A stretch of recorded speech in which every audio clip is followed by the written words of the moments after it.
You're listening to Leadership Powered by Common Sense with your host, Doug Thorpe. Here's Doug.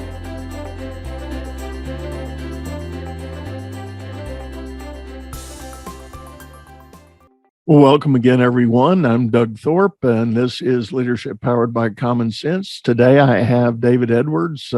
We talked. He goes by David or Dave, but don't call him Dale. That's his brother. Dave, welcome. Good to have you here. Thank you so much, Doug. It's a pleasure. David and I have spent a long time, and I just told him that I wished we had actually taped our prep call, the prep calls I normally do with my guests to just kind of walk through some things. Dave's got a phenomenal background and some great experience. I think we're going to go on a little bit of a journey today. And first, Dave, to just kind of level set for everybody, talk a little bit about your background, where you've come from, what kind of experience you've had in this life. You bet. And I'll stick to my professional career. Although I've been married for 36 years, I think that tells you about something about somebody, but and happily so. And, looking forward to 50. But I went to college in the 80s, got a bachelor's in business, started working at what was called a federally qualified health center in the Seattle area. So Washington State, Seattle, kind of the home of Microsoft. Right. They're just across the Lake Washington. It was one of those things where, when I was that age, we didn't have two nickels to rub against each other.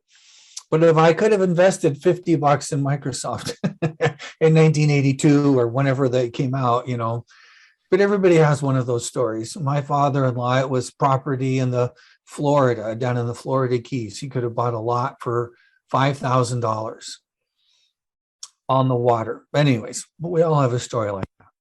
So I went to school. I started working at this health center, working part-time.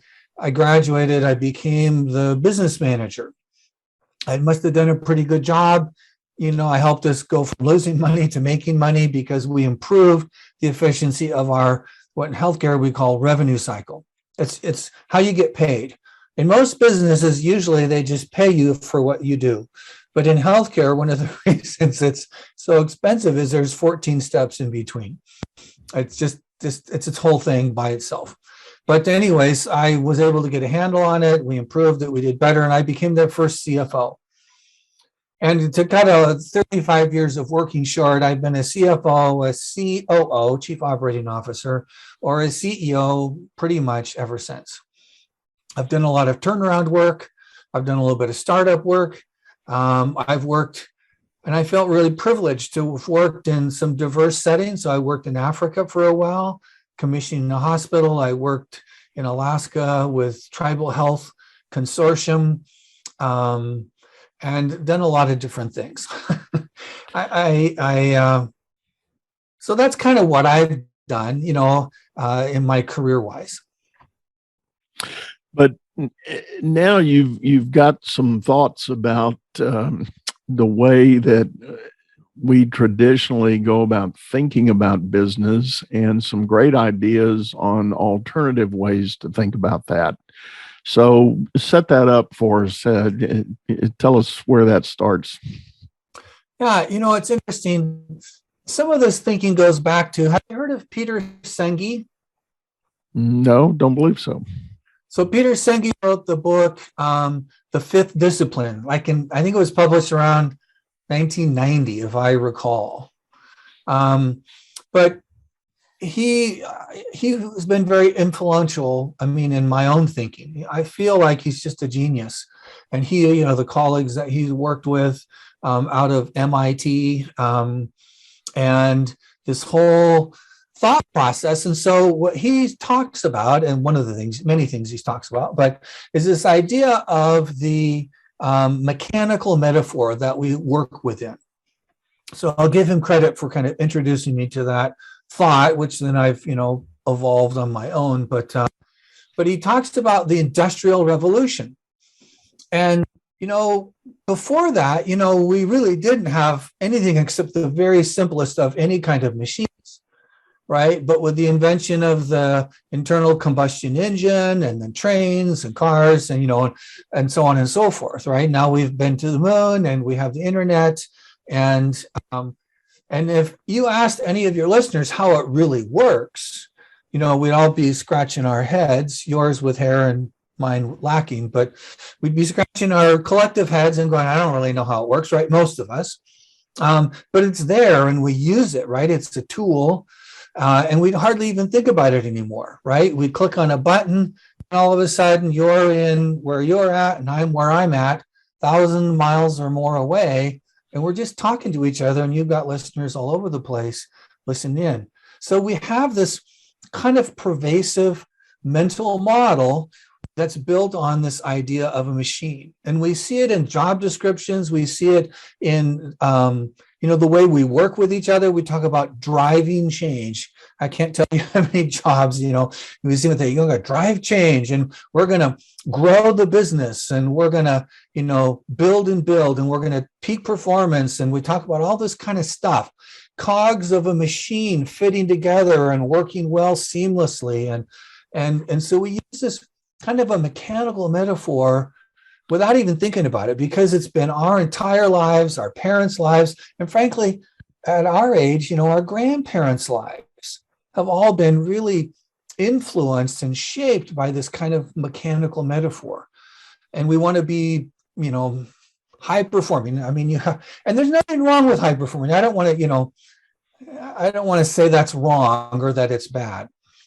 I want to suggest that it has a cost, right? Because every time we do something, right? And I took a lot of economics and I like economics. And so they talk about opportunity cost, right? Every time we do something instead of something else, there's a cost there. There's an economic cost or kind of a substitution cost potentially. And so when we use this metaphor, and I'll ask a question, Doug, just out of curiosity, and we haven't practiced this. So are people assets? That's a great question. And there's a very popular school of thought that says, yes, they are. I happen to be one of those coaches and business advisors that says, no, they're not. God bless you for that. I happened, and I don't want to get too far off your thought. I happen to believe that as soon as we start thinking of people as assets, they become interchangeable cogs in that mechanism you're talking about. And I think that stifles the human spirit from day one when that's the framework you step into. And I think the goal to achieve higher performance, I think you have to engage as a leader from a far more, for lack of a better word, and keep it simple, from a far more human angle, a far more empathetic and collaborative involvement than them simply being an asset on the books of the business. Thank you. And I totally agree with you. And I have an MBA, right? So we learned about assets. And I was a CFO for probably 20 years, all combined. When I think about assets, right, it's something that I own. Do we own our people? No, that's for sure, especially not these days, right? We don't own our people. When I think about an asset, it is, we're taught in business school that once you've purchased an asset, it is a sunk cost, right? And it shows up on your books. And once it's on your books, it's a sunk cost. There's nothing you can do about it. That money is spent, it's gone. So then if it's got to be optimized, right? Or you're going to sell it, or you're going to trade it off, or you're going to spin it, or you're going to whatever, right? It's just an asset is dispassionate. And it doesn't really matter, because if it's not performing for you, you're going to cast it off or going to do something with it so that it works for you and it's adding to your business. Let me jump in there real quick, if I may. Coming from my old banking background, on the bank's balance sheet, when you talk about assets, you're actually talking about the loans that a bank has made to its customers. That's the asset side. A bank's balance sheet's totally flipped around from what you normally think of in the standard business context. Right. But in banking, we have special terms. We call them performing loans and non-performing loans. And they're assets, remember? So you got performing assets and non-performing assets. And if you think about people, you might be too quick to put that tag on the team. You've got some performing assets in your people, and you got some non-performing assets in your people. There you go. Exactly right. And you're right. It is easy, right? It becomes kind of natural. And I think, like Jack Welch, bless his heart. I heard a comedy skit a while back, and they said, bless their heart in the South means I don't like you at all. But maybe a kinder way. Jack Welch did a lot of good things for GE, right? And a lot of other things. A very bright man and capable, obviously. But one of the things I really don't like that he did, right, is he said people are assets. That we might use terms like they're our most important assets or those kinds of things to try to elevate them above cars and computer terminals and microphones. But, we still refer to them as assets. And so he said, as an asset, if you're not performing in the top 95% at the end of the year, we'll just lay you off because you are a non-performing asset from our definition. And then, that's going to take the 94th percentile and they're going to be sweating, blood basically, because they don't want to be in the layoff next year. So they're going to improve, right? So this is how we're going to treat our most important asset. We're going to have them live with fear and we're going to treat them like an asset, and we'll get rid of them if they're not performing. And if they're performing, then they'll make a lot of money and they'll do great because then we'll make a lot of money. And that was kind of his mental model, but rooted, I believe, very strongly in this kind of mechanical metaphor. Some of the outcomes of that have been, great wealth creation, wonderful, business invention and innovation. There's been some really positive things because of that. Because machines have their place, right? They have their advantages. Excuse me. But when it comes to people, I suggest people are not assets. And some of the negative outcomes, we look at the impacts on families and destruction of families when the motivation to produce is so high that people ignore all the other domains of life simply to produce for the company in order to make money. And so what that does is it's destructive to the soul of the individual. It's destructive to relationships, and to families. We see destruction of nature. I mean, George Soros, have you ever heard of George Soros? Mm-hmm. So he's a venture fund, I think, manager, basically. Billionaire, multi-billionaire, many times over. And I listened to a whole series he did, for example. He's another one who kind of buys this metaphor, right? And he said, basically, I'm here to make money, whatever it takes. And now I'm retired. And he was teaching, doing lectures at a university in Europe, where, he's from Europe. And he said, basically, this is my philosophy. I was in business to make money. I did it selfishly and with the sole focus on being profitable as I possibly could be. And then when I'm done, I realize that I've destroyed families, communities, nature. I've done all this destruction because of that singular focus. Mm-hmm. And so now I'm a multi-billionaire. I've set up this big foundation with my name on it, and I'm going to try to repair some of the damage that I've done. But I could never do that if I hadn't made all that money in the first place. And I remember thinking, it's kind of like saying, well, I'm going to trash my car, using the mechanical metaphor, so that I can fix it up later and make it really nice. But in the meantime, I'm never going to change the oil because that costs money. And I'm going to, drive those tires until they're dangerous because that saves money and blah, blah, blah, blah. Right. So for me, the metaphor just doesn't work. Right. That singular focus is destructive to everything else that's around you.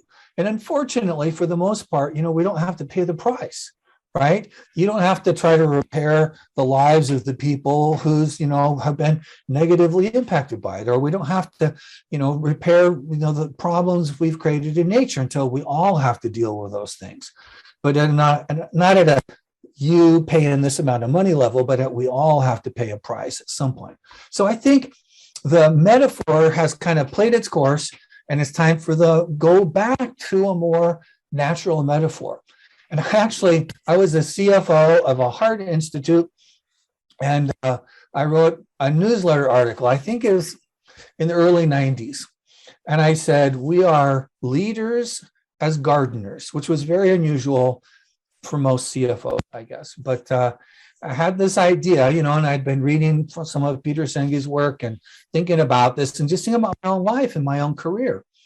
And thinking that really the garden is a much better metaphor. And in my book that I've written now, I use the metaphor of a cherry tree. And so if individuals who are connected, we just simply cannot separate, our wholeness as a being and our connection to nature, right? It's just impossible to separate because it's there, it's around us. We're interplaying on each other constantly. And so if I use a natural metaphor and I say we're like a tree, more like a cog in a machine, like a camshaft in an engine or something, I'm more like a tree in how I operate myself and how I grow as an individual, how I evolve and develop is much more like a tree than a machine, right? It's not just change my oil and tell me to work, for another 5,000 miles. It's more like you have to nurture it. You have to create conditions which would naturally allow that tree to fulfill the maximum measure of its creation. It's a capability, right? It's innate ability, which is different for every person, just like in nature. And every tree is a little different. Some get bigger, some are smaller, some have a little more capacity to produce, some a little less, et cetera, et cetera. So I use that metaphor. And from a business lens, then I would say instead of, managers of a machine, we are orchardists. And the soul, I worked at this, just a slight distraction. I worked at this Heart Institute. We had one of the first, back in the 1990s was a time of great growth for me, I guess, because we had this brand new catheterization labs. That's where you go and run that catheter up your thigh and check your heart out. And it was like one of the first digital cath labs in the country, right? This technology was leading edge. We had people from literally all over the world came out to us in little old Spokane, Washington, to look at this modern technological marvel, which of course 5 years later was old news. But kind of over this course of time, I realized that anybody with a couple $1 million could buy and build a cath lab. So that is never going to distinguish me or our organization as a business. It just never will, never for more than a blip in time. And I was interested in more than a blip in time, right? So I said, well, what is the single distinguishing kind of characteristic? What's our strategy? What's our strategic differentiator? I like Michael Porter from Harvard. His writing on strategy has been influential as well. And I said, well, I looked at all the things we had, our assets, if you will, and I said, really, it's not on the balance sheet, right? It's not an asset, but really it is, in fact, our sole enduring source of value was our people, the human beings that were working with us. And so I like to look, ever since the 90s, I like to look at a company as a collection of people who have come together to accomplish some common purpose. And as such, right, we talk about motivation. Motivation is really critical. In a business, we have some powerful levers. They almost inevitably employ money and power, right? Those are the two biggest levers that we employ in business. And power could be reputation or, those kinds of things. But it's all external things. It's not about, the internal. And over the ensuing, years that I've worked, and then when I was working at this health center in Oregon, I had this epiphany about people and about motivation. And my thinking is, companies think about levers. Like I like Daniel Pink's book. I think he called it Drive. There you go. There's a mechanical metaphor for you, but very useful still, right? And he talks about money, mastery, autonomy, and purpose. Those are the four core drivers right? These are levers that we use, if you will, as businesses to motivate people to do what we want to do, to pursue these common purposes. But I'd like to go a level deeper. And I'll go back to a cherry tree. If you have a cherry tree that is producing pretty well, but it has a weak trunk, it's not real strong, it hasn't developed and balanced with what's on top of it. And the roots aren't very well developed either, right? So they're not as broad and strong and deep as they should be. What will happen is, at the least sign of trouble, right? In nature, it might be spring comes late, or there's not enough rain, or there's too much rain, or there's a windstorm, or whatever it happens to be. The insects are more prevalent, or whatever. We have all these factors. What will happen is the tree with the weak roots and the weak trunk will fail catastrophically. Mm-hmm. Right? Yeah. It fails catastrophically, and we see that in business. Right. In catastrophic levels of disengagement, on human scale, right? Depression, which is epidemic in the country. Pandemic hasn't helped. A pandemic, right? I mean, that hasn't helped, right? So it's influenced and affected us in so many ways. And if we don't have strong roots and trunk, we don't have the capacity, in human terms, we'll use words like resilience, right? Our ability to resile. We don't often hear the verb, but I love the verb, right? Because it's an action word. We want people to be able to resile, which is to overcome short-term problems. We want them to be able to persevere, which is to stick with it through longer-term problems, right? We want these things for our people because we care about them as human beings, because they're the fabric of society and they're the sole valuing source of our companies. Right, right. But I think we need to go deeper and look at motivation at an intrinsic level. That's how individuals build strong trunks and strong roots. And if you have a company, then individuals with strong roots and strong trunks creates an orchard that is stronger, more resilient, more creative, more engaged, all these positive things that we all want in our business and that we know that are going to make us more successful. Yeah. But if we fail to address those foundations, what we're doing is we're working on all the performance, all the stuff on the top, more outputs, more production, but we're having a terrible cost in humanity. Yeah.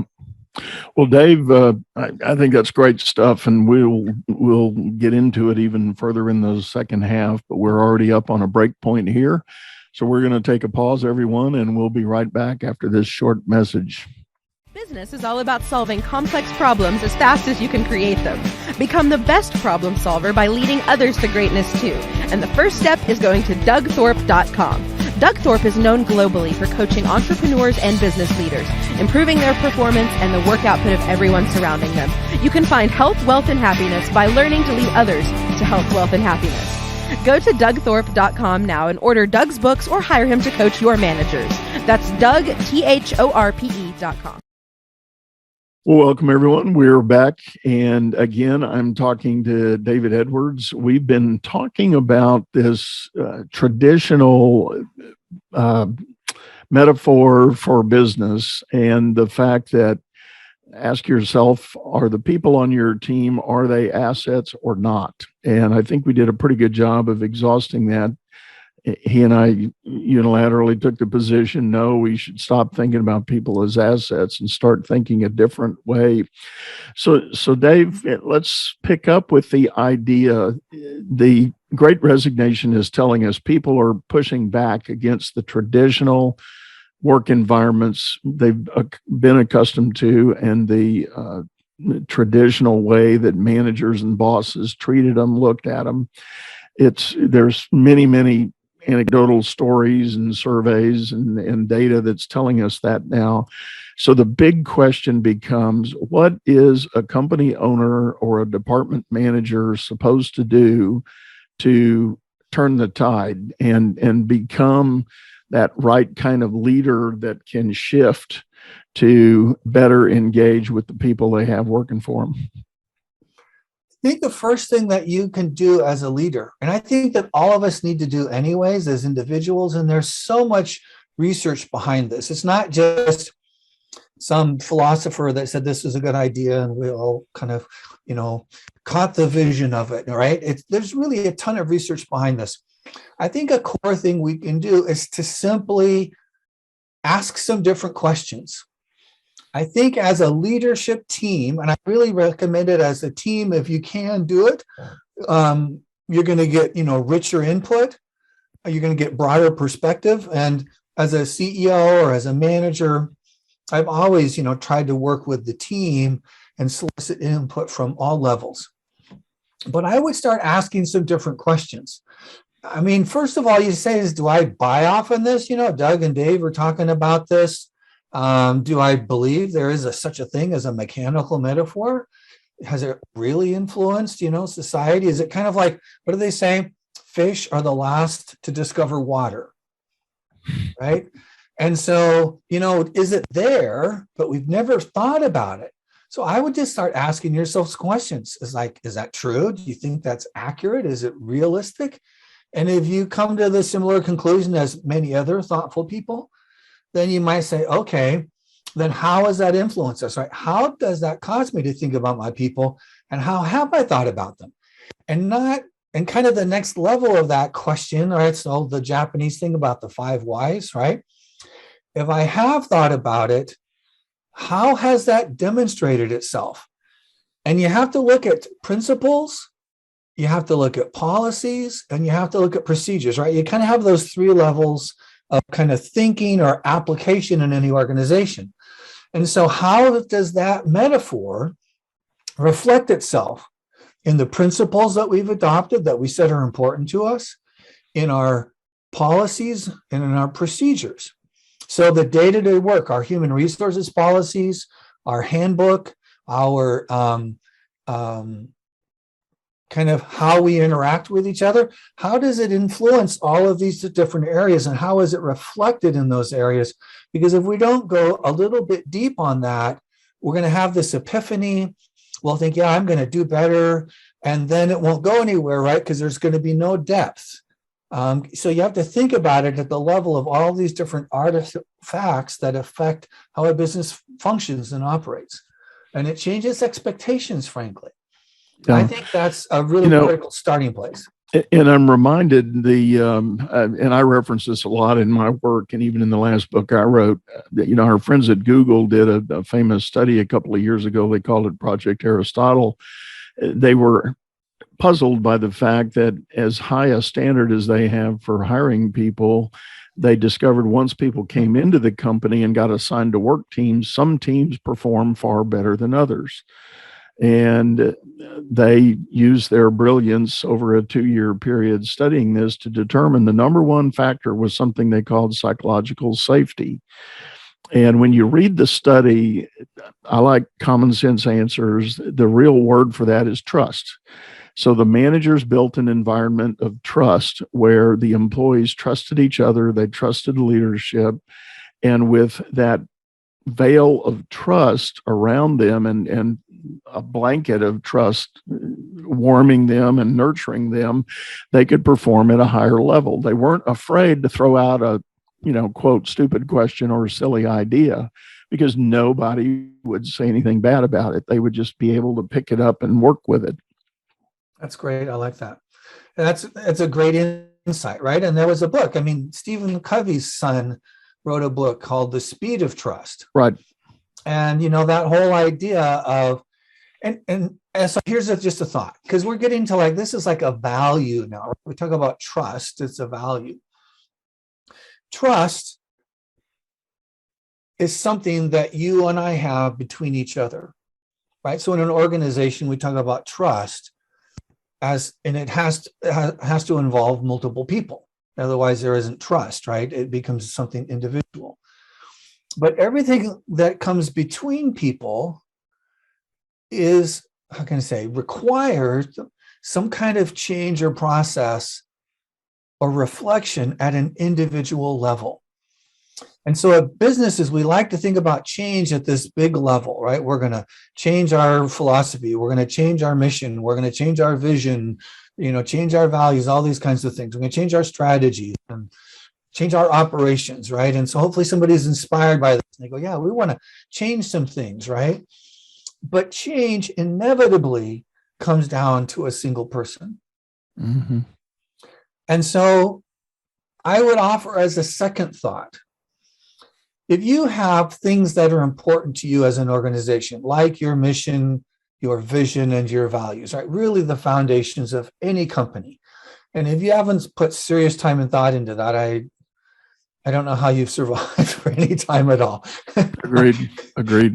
But I mean, really, those create the foundations for, why you exist, what you're trying to do, what you're trying to become, the purpose, the solution that you provide, if you will. Those are just foundational to any organization. And they're foundational to individuals as well. And I think as we start looking at people as human beings, each with our histories, our backgrounds, our education levels, cultures, biases, flaws, strengths, weaknesses, all these things, right? We all come as a full package. But a very fundamental and basic thing that I think that any employer could do that would kind of have from that Michael Porter, on strategy kind of idea. What Right. am I doing that's different from other people? What if as a part of your orientation, for every new employee, you helped guide them through a process to discover and make explicit their own personal values? And we don't think of this way, right? As employees, we just don't, that's your own thing, you do that on your own. But the research tells us that about 80% of all people have never done this. So what happens when we haven't done that? We tend towards apathy, right? The kind of not caring too much. You could liken it to disengagement. We have languishing. We have fuzzy thinking and lack of clarity. Now, does that sound like your ideal employee? No. No. One way I've looked at that, a colleague of mine and we co-authored that last book called Trust at Work. And one of the premises in it is the fact that employees show up with fundamentally two gears. There's the willingness to extend some level of effort just to keep the job they got. And, pretty quick, anybody that's ever hired anybody knows, and even if you've been hired, you know that dynamic. You figure out what the box looks like. If I can fill the box every day and do my work, then I'll keep my job. Nobody's going to hassle me. I'll be all okay.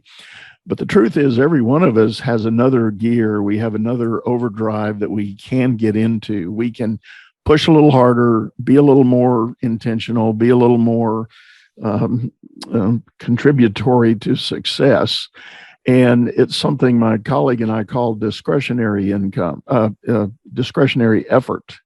Okay. And it's the idea that if the boss gives me the right motivation, I'm going to give that extra effort. That some call it the 110%, that little push. And we all know, if you've ever been in management, there can be a crisis and you can ask for an all hands on deck, and you can get people to rise up a level with their effort for a short period of time. And you can accomplish some amazing things. But the real question is, can you get everybody to come to work every day willing to dip into that bank of discretionary effort? And our premise in the book is it does come back to trust, but the way you earn trust as a leader is to provide good, solid answers to all the questions your people are going to be asking. And the questions all fall into like 6 different buckets but when I've gone out to large companies and taught this program, what I've shown or what I've seen happen is inevitably any problem about the business that anybody can bring up, the questions related to that fall into one of those 6 buckets. Yeah. And I even play the game at the end of a workshop. I do kind of a stump the chump game. I tell them, throw me a question. I'll show you how this works. And, I'm proud to say I'm batting 1,000 after about 8 years of doing that. Nobody's had a problem that doesn't fit in one of those categories, and they all tie together. So the more your people have the opportunity, and this goes really, I'm sorry about the long buildup for that, but it goes to one key point that you're saying. It's creating that environment where the people can and will ask those questions so they can seek the answers they need so that they then can contribute at that higher level. There you go. Well, I think one of the things it does is it encourages the individual's intrinsic motivation, right? Because we all have, as I was talking about earlier, values. And when we make those values explicit, we understand these things are important and we can list them, right? And I try to encourage people to have no more than 5 core values. And going through a process of making them explicit takes maybe a couple of hours. If you can help people to go through that, all of a sudden they've got this foundation that avoids those negative things I was talking about, right? So when we talk about trying to build trust, right? So then they're going to say, what are my values? So what's important to me? So for example, respect is a common value that many people might say is one of my core values, or integrity, or, those kinds of things are very common. But until they make them explicit, it's very difficult to then make a tie or a connection between that and the behavior of the supervisor or of the company who has values that they're trying to express and live consistently with, right? You want to have integrity around this idea of having a relationship on trust, which means both I as an employer have to be trustworthy and you as an employee have to be trustworthy. And on that foundation, then we build a relationship of trust. But far too often we avoid our personal accountability around, are we living up to the things that we say that are important? Well, and I think all of that, getting the right match and combination of all that is also incumbent on the company system, I'll call it, to know what those values may be that will drive, and here I go again with the mechanical, but that will result in the right levels of success that the company's looking for. Being able to define those such that you can bake them into your hiring process and you can ask the questions and do the vetting and do the analysis while you're hiring to find like-minded people that can thrive in that environment. And I guess to belabor your orchard analogy, if I know I want to grow cherry trees, I don't want to hire people that come out of peach trees. Exactly. That's a brilliant, I don't know why this isn't so common knowledge, right? Most of this stuff is not that new, but I don't know why it takes so long to get incorporated. I think a part of it is because we fail to just think about this stuff and really at a profound, deep level to think about it.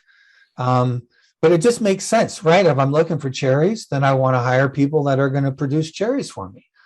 Or that, and you might have, because life is just not that simple, right? You might have an organization that requires miniature apricot trees and some cherry trees and some apple trees.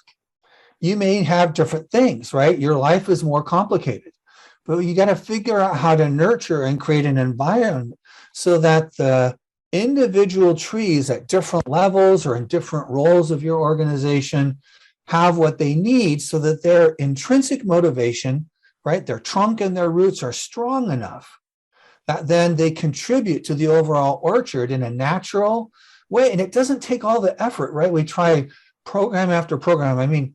You and I have been around for a while. We've seen, management by objectives, and then it was total quality management, and then it was change management, then it was reengineering, go down. Just in my lifetime, the fads that I've seen, and I call them fads, and they are fads, right? Because nobody talks about reengineering anymore. Nobody talks about total quality management anymore. Not that some of those principles haven't stuck, right? But rather than pursuing the fad du jour, we take a step back and say, my people are human beings. Their success in life, which means their success as an employee, success as a family member, success in their faith community, success, whatever domain of their life is, they're all interrelated. And I can't separate them, and I can't burn them out to make a dollar who will have negative consequences of the places. So I got to see them as a whole person. And if I can encourage their development as an individual, so they're building that roots and that trunk. As an employee, they're going to be motivated. They're going to have that 110% will be normal because they've built an infrastructure, if you will, that naturally produces the 110%. And it doesn't even that hard for them anymore because it's become natural. So you don't need a program du jour, or you need a bunch of people, consultants. Sorry for all the consultants out there, but you look at them in this way and you nurture your orchard with the way that, each parts of the orchard that are producing different things need, then you're going to have this wonderful, resilient, persevering, creative, customer-focused, problem-solving, engaged workforce. And it's natural. So it just happens. And your effort and energy goes into the development and then the connection between, that individual's motivation and strength and how that benefits and meshes nicely in a natural way. So there's natural interchange. And we talk about trust, right? That trust becomes a natural interchange. It's just the way that we are. It becomes your culture over time. And you don't even have to think about it that much, although you should think about it a little bit. But the guys on the other side of the argument would be coming at you and I right now with things like, yeah, but when the company gets to a certain scale, you have to worry about equity in the compensation game. So you build these bands for doing merit increases and promotions and bonuses and so forth. And it becomes a very academic exercise. So you hear of methods like forced ranking of your workforce. And to use your analogy from the first half, the how do you figure out that bottom 5% that doesn't stack up to the rest? Well, that's a kind of a ranking system that has to be applied. And you can go 364 days a year with all of this trust and human oriented focus, but the one day you apply your bonus calculator, you piss a bunch of people off. Yeah. So my recommendation for it? Don't do bonuses. Say again. My recommendation: don't do bonuses. Okay. I just don't do bonuses. Right. Again, you say, what am I all about? So I say, first of all, and we could go on and on, I guess. So I got to be cautious. You just cut me off here, but I was working at an organization. They had struggled. I came on board. We doubled in size in a few years. Literally, 100% growth. We had more money than we'd ever had before. Now, we weren't there to make money, right? It was a non-for-profit, but we just, I'm all about systems and processes and improvement and growth. And that's what I spent my career doing. And so the board said, Dave, we want to pay you a big bonus. And I said, no.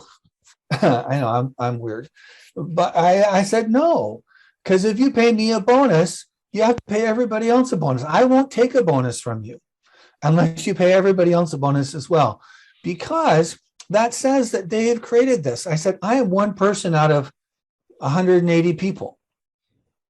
That's, I think, about the size we were at that point. And I said, I didn't do this. I am one person. I guarantee you, I can only do one person's work. And maybe I've set the tone, or I've asked the right questions, or people trust me.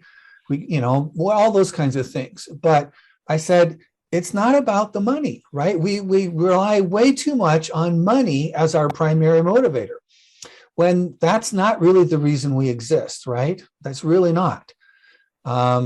If you're in a dry cleaning company or a roofing company, right, you want to have great roofs. You want to have a great reputation. You want to have the best roofs you can, come up with that are well and effective and that last a long time. And you have all this kind of things, right? So that's what you want to do. You want to make a good living at it, and you want to help your people make a good living at it, right? So I would say, look at the bottom half of your pay scale. And in this day and age, this is becoming more popular purely because of necessity. But long before it was a necessity, I was talking to my organization and said, look, you pay me a lot of money, that's great. But we need to have when we talk about equity, right? We need to change our pay scales, and you need to pay your people fairly or a little better than fairly. And you need to take money out of the equation, because what science tells us is that once you reach a certain amount of pay, money ceases to motivate, and it becomes what they call a hygiene factor, right? Yeah. Now, people do these incentives, and you can incentivize over-the-top behavior. But, we talked about, in the first segment, what that does is it creates over-the-top incentives, create over-the-top behavior, and people do all kinds of things, including lie, cheat, and steal in order to achieve the bonus. Right. Because that becomes the focus of what we're all about. Instead of, we want to make a good living, but this is not the reason we exist. We exist, for some broader, higher purpose. Yeah. And it doesn't matter what you're doing, roofing or healthcare or banking or any other industry, right? You have a higher purpose. We need to reconnect with that. Yeah, I agree. And Dave, I think that's a great place to leave this, that there is that higher purpose that we can think about. And the more we do to help our people understand that and work with it, the better overall organization we're going to have. Dave, this has been great. I thank you for being on this show, and tell everybody how we can best get a hold of you. Is there a web link or a book title we ought to be looking for?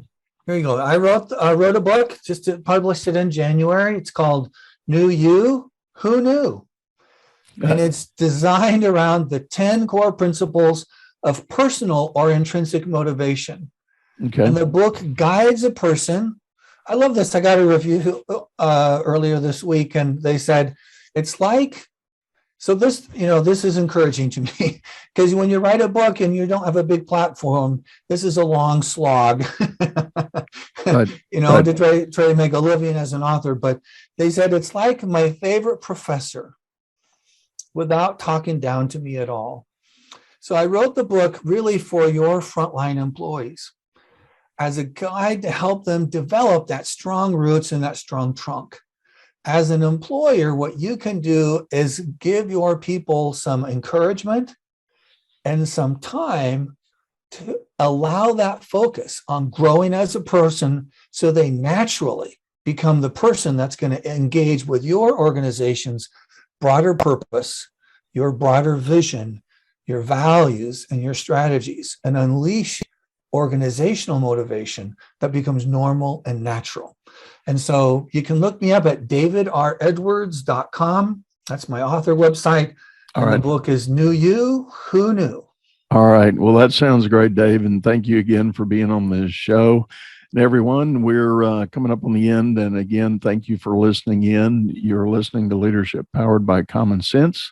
We'll see you next time. You've been listening to Leadership Powered by Common Sense, hosted by Doug Thorpe. If you would like to know more about the coaching and advisory services he provides, visit dougthorpe.com.